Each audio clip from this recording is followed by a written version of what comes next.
Well, good afternoon. Forgive me if I'm sure that I've met some of you before because I've been at SLD different times over the years, but forgive me if I don't remember your name. You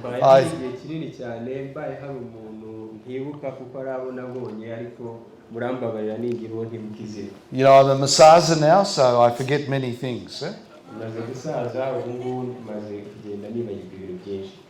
But I'm very happy to be with you. And I'm happy to speak with you later if you know me and want to speak with me.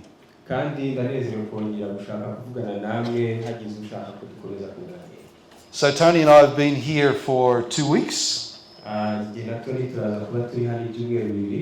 we're happy to be back with YFC today. We're happy to be back with YFC today.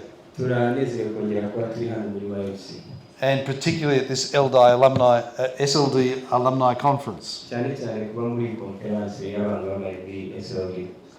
have also been doing Umaganda today. Yeah, I cleaned up my hotel room. So I'm really in the spirit of Rwanda while I'm here. Now I want to speak to you today about an aspect of discipleship that I think is very important.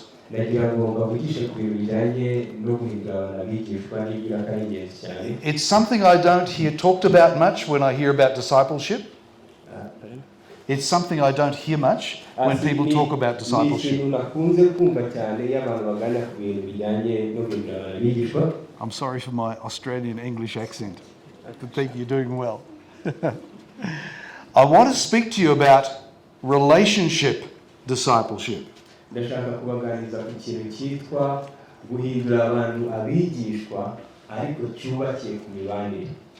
what I want to speak to you about is both biblical and something that I try to practice.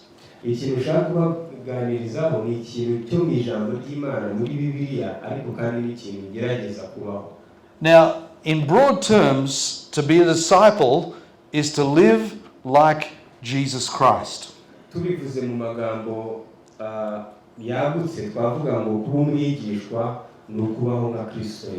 follow him closely and behave like him in all that we do.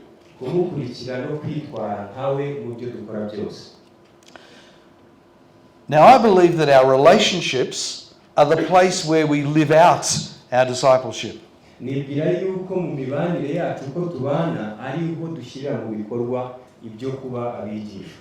And whenever we have good relationships,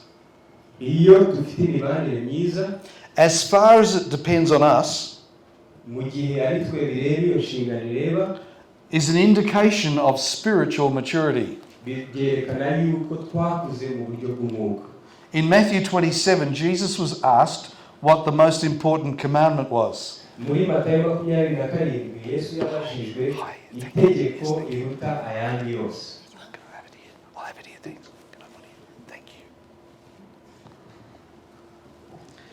And he gave a two-part answer. He said the most important command is to love the Lord your God with all your heart, with all your soul, and with all your mind.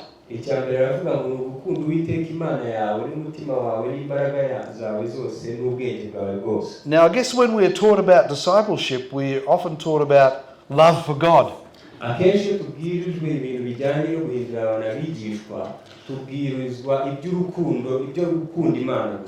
But Jesus went on to say that the second command is equal to the first.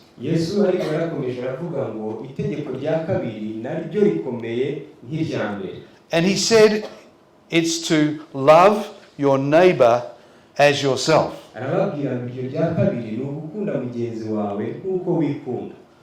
So in relationship discipleship, we have Jesus' attitude to other people.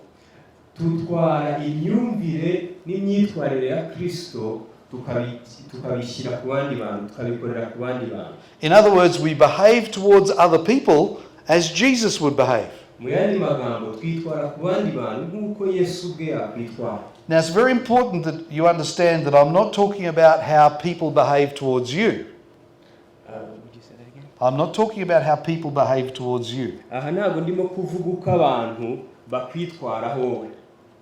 Because you can't control how people behave towards you. Kubera yuko uko abandi bakwitwaraho ntabwo akenshi ushobora kugira icyo ubikoraho. But what you can control is how you behave towards other people. Ariko icyo ufite uruhare ushobora kugira icyo ukoraho ni uburyo witwara ku bandi. So what was Jesus' attitude towards other people? Imyumvire ya Yesu cyangwa imyitwarire ye ku bandi bantu yari iteye ite?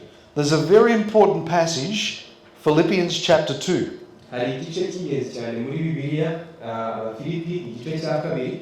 And in the beginning of the passage, he talks about the kind of attitude that he wants us to have towards one another. Iyo atangira urwandiko iki gice asobanurira abantu imyitwarire cyangwa imyumvire dukwiriye kugira mu gihe tubanye n'abandi.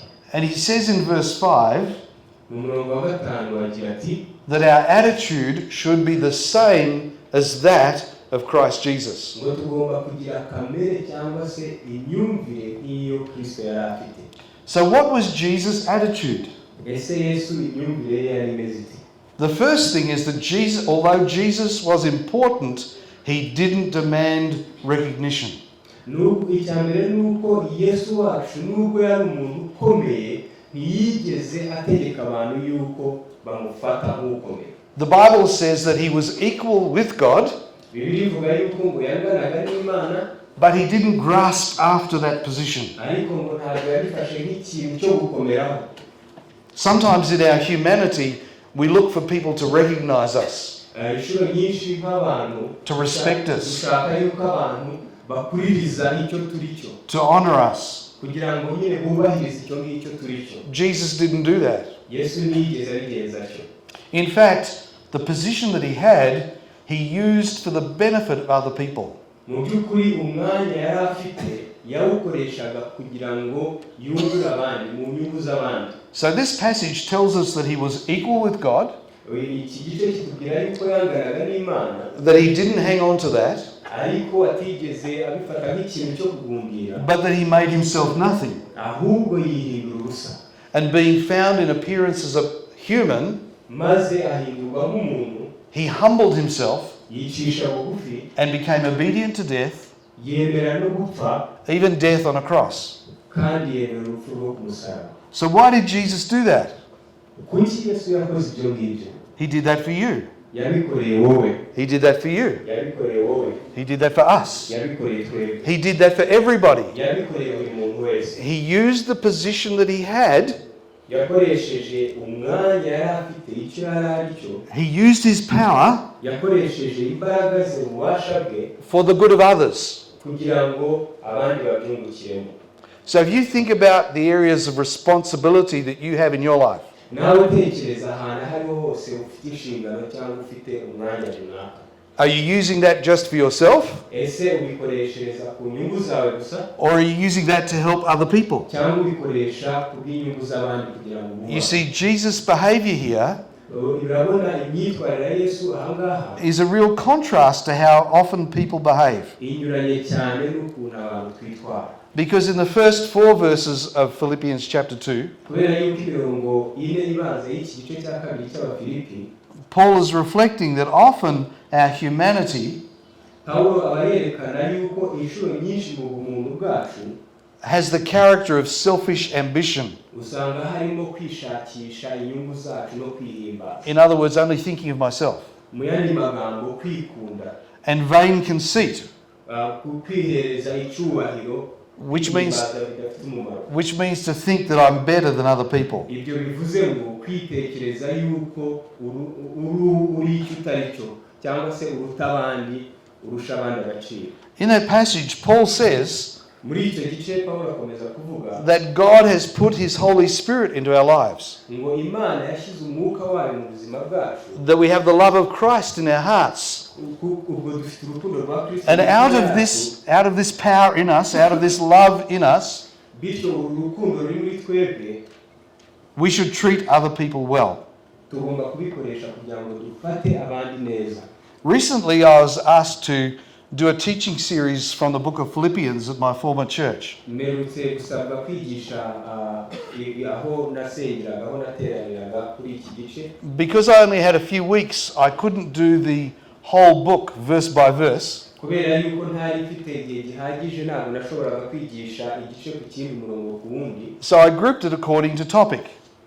hanyuma ngenda mbyigisha nkoresheje intego cyangwa se ikintu runaka. And one of the questions that I asked of the text when I was studying ibibazo bimwe nibazaga mu gihe nari ndimo kwiga was, what does the book of Philippians say about relationships? naribazaga ntise niki iki gitabo kitwigisha ku mibanire. Now I've told you about Jesus nababwiye ku bya Yesu and his attitude in relationships. n'uburyo yitwaraga ku bandi. But throughout the book of Philippians we see a wonderful relationship between Paul and that church. ariko urundi indi mibanire tubona ni uburyo Pawulo yari abanye neza n'amatorero. And I want to encourage you with some practical things that will help your relationships. ndashaka kugira ngo mbakomereshe inama zifatika zishobora kubafasha mu mibanire yanyu. To meet them. If you have a relationship. No, if you want to have relationships. niba ushaka kugira ngo ugirane ubusabane n'abantu bigusaba guhura nabo. You know, if you're looking for a wife or a husband, niba ushaka umugabo cyangwa umugore they don't just appear from somewhere. ntabwo bapfa kwizana gutyo gusa ngo You have to meet them somewhere. hari ahantu muhurira. You have to make some investment in hari that. ahantu ugomba kugira igishoro utanga. And so Paul, when he writes to the Philippians, Pawulo rero yandikira abafilipi talks to them about their partnership from the first day until now. abibutsa uburyo bagiye baba abafatanyabikorwa kuva ku munsi wa mbere kugera icyo. That's in chapter 1 and verse mu 6. gice cya mbere umurongo wa 6. Yeah, we know from Acts 16 that when Paul went to the town of Philippi, muri mu byakozwe n'intumwa 16 tubona aho Pawulo yagiye gusura muri Filipi, that he was looking to meet people, yagiye ashaka guhura n'abantu, and especially to meet people who might have a spiritual interest. cyane cyane ashakisha abantu baba bafite icyo bashaka kumenya. And so he went to a place of prayer. ajya ahantu basengera And down by the riverside, ahantu hirya y'umugezi, and there were some women there, hari abagore, and one in particular whose name was Lydia. by'umwihariko hari harimo umwe witwa Lidiya. And he had a conversation with Lydia, hanyuma Pawulo aganira na Lidiya, and she opened her heart to Jesus Christ and became the first believer there in that town. hanyuma birangira Lidiya yakiriye Kristo, aba umukristo wa mbere muri ako gace. Now, why did this happen? Why? Why did it happen? kuki byabaye ibi ngibi? Two reasons. impamvu ni ebyiri. Paul was seeking relationship, icya mbere Pawulo yashakaga ubusabane, and Lydia was open to relationship. Lidiya we yari yiteguye gusabana. So the disciple looks to make friends with people. umuntu ushaka guhindura umwigishwa ashaka gusabana n'abantu kugira ngo babe inshuti. But then when you establish the relationship, there are some important things to do as well. hanyuma iyo bamaze kugira ubwo busabane cyangwa gushyiraho umubano, hari ibindi bintu by'ingenzi ugomba gukora. I said to you that Paul thanked God for their partnership from the first day until now. nababwiye yuko Pawulo yashimiraga Imana ubufatanye bari bafite kuva batangira kugeza aho bari bageze. And this speaks to me about reliability and consistency. ibi ngibi ngewe bimbwira ikintu cyitwa kuba abantu b'ingenzi bakwizerwa. So if you're in a relationship with somebody, niba ufitanye ubusabane n'umuntu, you have a friendship, ufitanye ubucuti nawe, be a reliable, consistent friend. uba umuntu w'umwizerwa udahindagurika wakwiringirwa. Be somebody that can be trusted. umuntu wakwiringirwa. Be somebody that can be counted upon. umuntu ashobora kugira icyo yitegaho. Now, I have Masaza Tony traveling with me. ndi kumwe na Tony tugendana. Now, do you know why Tony travels with me? muzi impamvu Tony agendana nanjye? Tony does some ministry. Tony nawe akora umurimo w'Imana. But do you know what his main ministry is? ese mwamuzi icyo akora umurimo we nyawo akora? To be my friend and support when we travel. ni ukuba inshuti yanjye kandi akanshyigikira. You know, we served together in the same church for many years, twakoranye igihe kinini cyane n'itorero and that's ryacu, continued on into this ministry. kandi byarakomeje n'uyu munsi. Reliable friends are hard to find. inshuti wakwiringira ziragoye kubona. Be a reliable friend as part of your discipleship. inshuti umuntu yakwizera yakwiringira. And then work together with people. ikindi gukorana neza n'abantu. You know, when you work together with people on projects and things, iyo ukoranye n'abantu ku mishinga n'ibindi bintu you get to really know them. bituma urushaho kubamenya. And you can build a real relationship and partnership with people doing that. hanyuma bikabahereza umubano uhamye n'imikoranire. In the case of Paul and the Philippians, hanyuma kuri Pawulo n'Abafilipi this was a partnership in the gospel. tubona yuko bari bafitanye imikoranire mu bijyanye. You know, I'm a very fortunate man. mfite umugisha udasanzwe. I have a very lovely wife. mfite umugore mwiza cyane. And I met her in the context of doing ministry together. kandi twahuye turi mu ivugabutumwa dukora umurimo w'Imana. So when you work alongside people, iyo ukorana n'abantu not just in the boyfriend-girlfriend sense, but in every sense, there's an opportunity for relationships to really grow and develop. iyo ukorana n'abantu hari amahirwe y'uko mushobora kugirana ubusabane cyangwa imibanire ikomeye. And of course, when you work closely with people, you discover what they are really like. kandi koko iyo ukorana n'abantu bya bugufi bituma urushaho kumenya icyo bari cyo koko. And sometimes their behaviors annoy you.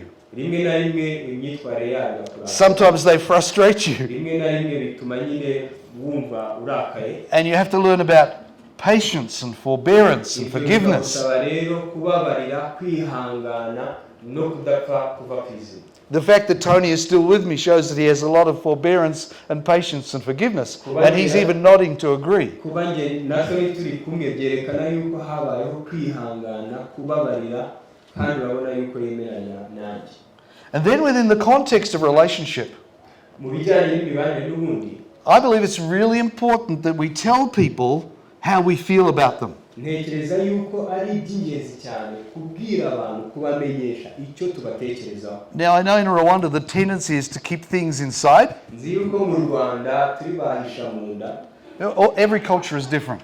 buri muco ugira uko uteye. And in Australia, one of the things that we're generally not very good at iwacu muri Australia kimwe mu bintu tudakora neza is telling people how much we appreciate them, ni ukutamenya uko tubabwira ibyiza tubashima, how much we value them. uburyo tubaha agaciro. But you know, when you tell somebody that you value them, ariko iyo ubwiye umuntu yuko ari uw'agaciro kuri wowe, it lifts them up bibatera umwete, and it draws you closer. bituma kandi n'ubusabane. Do you think that might be a good thing to do? Do you think that might be a good thing to do? mutekereza ko icyo kintu ari ikintu cyiza cyo gukora? I remember when my mentor was very old. He was, I guess, 82 years of age. My mentor, yeah. ya umuntu menta ni nk'umuntu w'icyitegererezo cyangwa wandeze mu buryo bw'umwuka cyangwa ubundi, yari afite imyaka 82. It's many years now since he went to be with the Lord. hashize imyaka myinshi cyane. And I had the privilege of conducting his funeral service. nagize umugisha wo kuyobora gahunda yo kumusezera. But one day I went to him umunsi umwe nagiye kumureba, and I said, AT, that's what we called him, AT. ndamubwira ni IT, ni gutyo twamwitaga. I know that you're nearly dead. ndabizi yuko n'ubundi ni nkaho wagiye wapfuye And he byarangiye. sort of looked at me, what are you talking about? arambaza ati ibyo uvuga ni ibiki? Well, I said, it's just that you're very old. ndamubwira nti ariko gusaza ko washaje, And I don't want you to die sinshaka yuko upfa without you knowing the impact you've had on my life. ntakubwiye umumaro wangiriye mu buzima bwanjye. And so I told him what he meant to me hanyuma mubwira uburyo yari uw'agaciro kuri and how he'd helped me uburyo yamfashije and how I valued him n'uburyo ari uw'igiciro and how that would continue on long after he died. kandi uburyo umumaro yangiriye uzanakomeza na nyuma y'uko apfuye. And you know, we cried tears of happiness together. hanyuma twese turarira kubera umunezero. But if you never tell anybody, igihe utabwiye umuntu rero they never know. ntibazigera babimenya, And you don't get that opportunity together in your relationship. kandi ntimugira ayo mahirwe mu mibanire yanyu. So I encourage you just to open your heart a little bit. ndabashishikariza kugira ngo mukingure imitima yanyu gatoya. Maybe there's somebody here in this room, ahari muri ahangaha turi haba hari umuntu, and you know there's somebody who's had a big influence on your life for good. kandi haba hari umuntu uzi yuko yagize ingaruka zikomeye cyane nziza ku buzima bwawe. When we finish today, go and speak to that one. nituva hano genda umurebe umubwire. Tell them how precious they are. umubwire ko ari uw'agaciro kuri wowe. Tell them what they mean to you. umubwire icyo ari cyo kuri wowe. And you see what happens out of that. Normally both people end up built up because of that.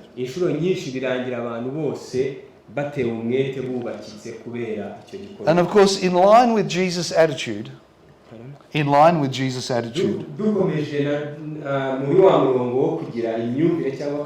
of the really important things in our relationship is that we remain humble, putting the other person first. Now, just because we put the other person first, it doesn't mean that we don't consider ourselves. It doesn't mean that we don't have needs. But it means that we're thinking of them before we're thinking of ourselves.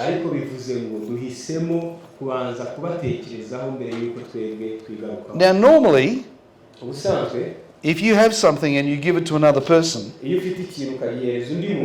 they have more, you have less. Is that right? Okay.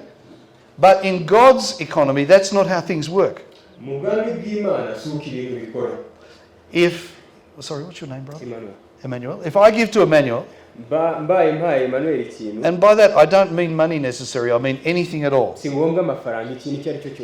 I give to Emmanuel, he may not give back to me, but he may give to Tony. And then Tony may give to David. And David may give to Gilbert. And Gilbert may give to Justin. And Justin may give to Rhoda. And of course Rhoda will give it to Richard, of course. And then one day I see Richard and he gives something to me. That's how God's economy works, you see. When we encourage people, when we build others up, it inevitably comes back to us. God never intended that some people win and some people lose. God intended that there may be equality. And that comes when everyone has a heart to give to one another. Anybody here married? Aren't you married, Gilbert? Oh, thank you. I'm glad you are, Gilbert. That's good, yeah. This is a very important principle in marriage. God did not intend for the husband to win and the wife to lose.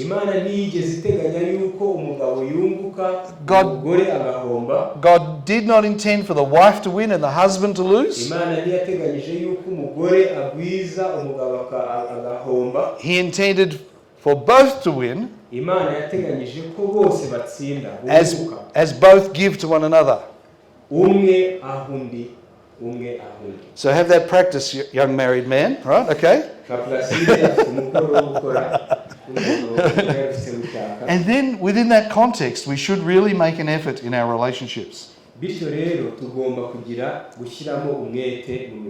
invest ourselves in our relationships. I haven't got time to do all of this, but I encourage you to read the book of Philippians. Asking the question that I asked, which is, what does this say about relationship?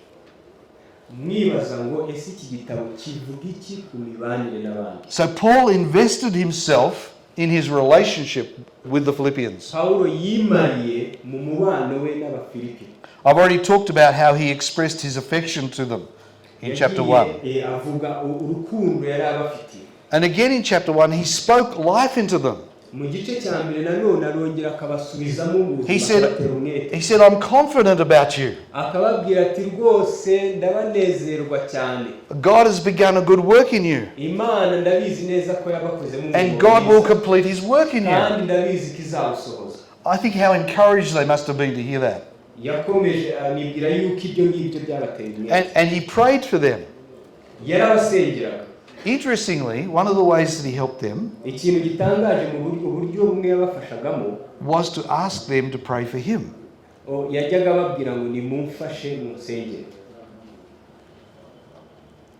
You see, Paul was the founder of the church.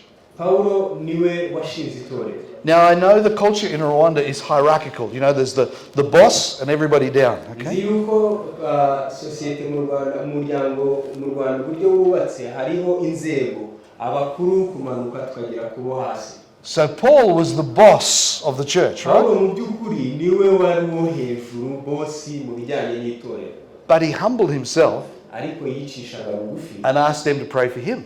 akababwira ati ni munsengere nyamwe. So in seeking their prayer, Mu gushaka ko bamusengera he was expressing confidence in their spirituality. byagaragazaga yuko abafitiye icyizere mu by'umwuka. It's almost like he put them in that way as boss over him. Ni nkaho yabashyize hejuru nk'abamukuriye, we ajya munsi yabo. So when Paul sent Timothy, Igihe Pawulo rero yoherezaga he Timoteyo, was giving a resource.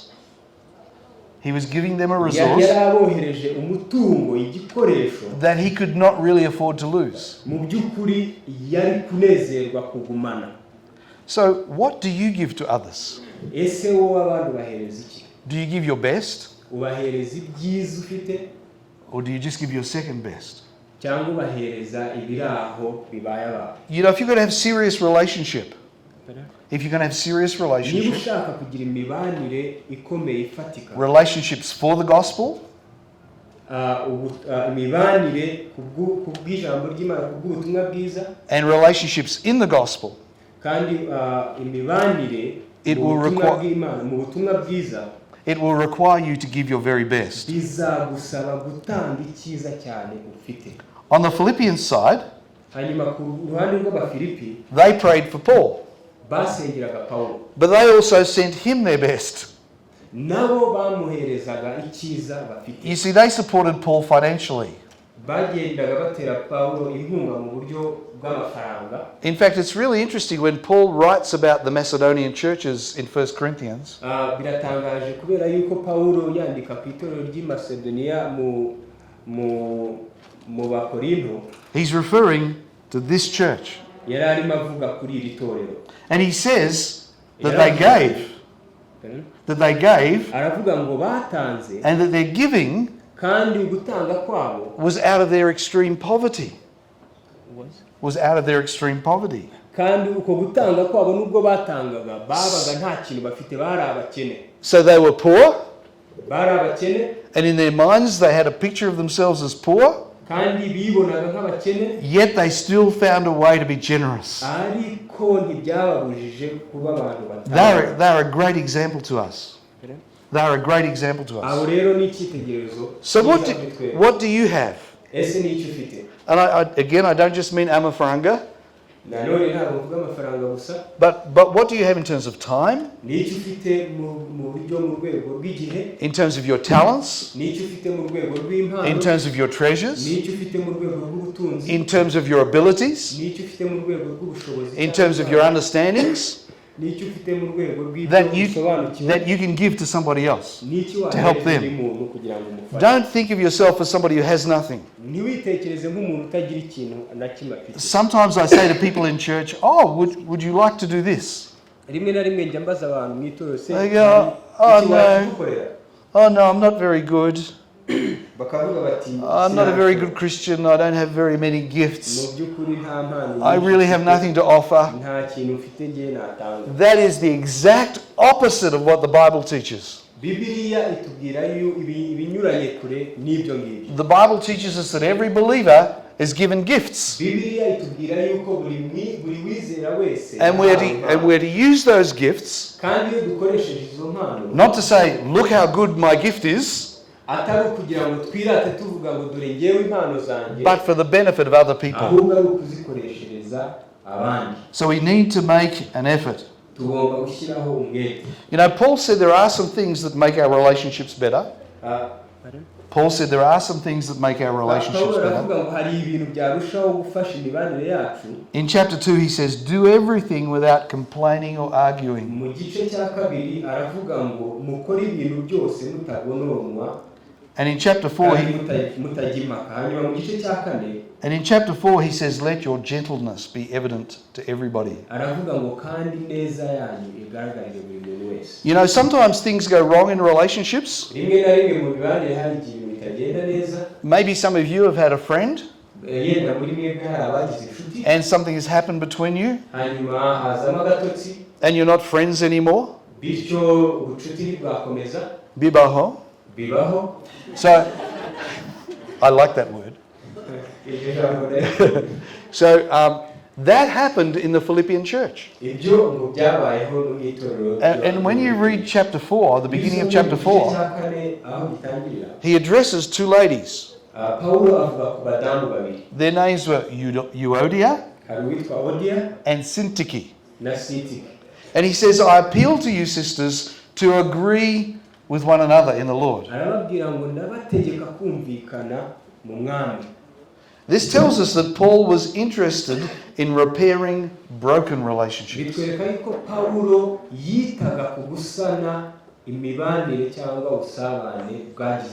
My encouragement to you is if you have a broken relationship with somebody, do everything within your power to fix that, to put it right. Because God is pleased when His people dwell together in unity. It's part of being a disciple. Now let me conclude by saying a couple of things. Relationships are best when I love somebody and they love me back.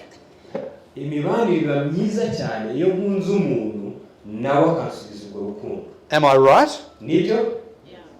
Sibyl. But we don't always get that. Sometimes we love people and they don't love us back. Sometimes we love people and they treat us badly. Sometimes we love people and they ignore it, treat it of no value. What do we do then? We keep on loving. Because you see, it's our responsibility as disciples to do everything we can on our part to make relationships good and to make relationships healthy. We're not responsible for other people's choice, but we are responsible for our choices. I'll conclude with a story. When I was a young man many years ago, I went to Bible college. Before I went to Bible college, I had a bad relationship with my father, who was not a believer. But when I went to Bible college, I realized that some of my attitudes to him also were not good.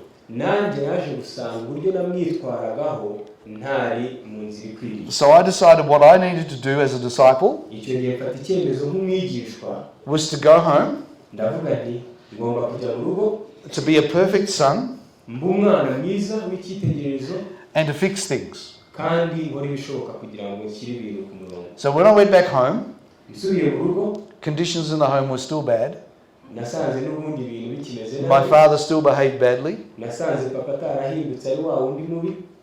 At times I felt bad thoughts towards him because of how he behaved. And I had to learn all again about forgiveness. My father's attitude never changed. But I'm happy that I went back home. Because for my part, I did the best I could by God's grace. And that's all that any of us can do. That's all that any of us can do. So, as a disciple of Jesus Christ, and particularly when it comes to relationships, watch your heart. genzura umutima wawe Make sure it's in a good space with God. umenye yuko umeranye neza n'Imana Then do your part in the relationship. hanyuma ukore uruhare rwawe muri uwo mubano And then see what God does with that. hanyuma urebe icyo Imana iza kubikorera May God help me to do that. reka Imana ishoboze kubikora May He help all of you to do kandi that. namwe ndasabira kugira ngo ibashoboze Amen. amen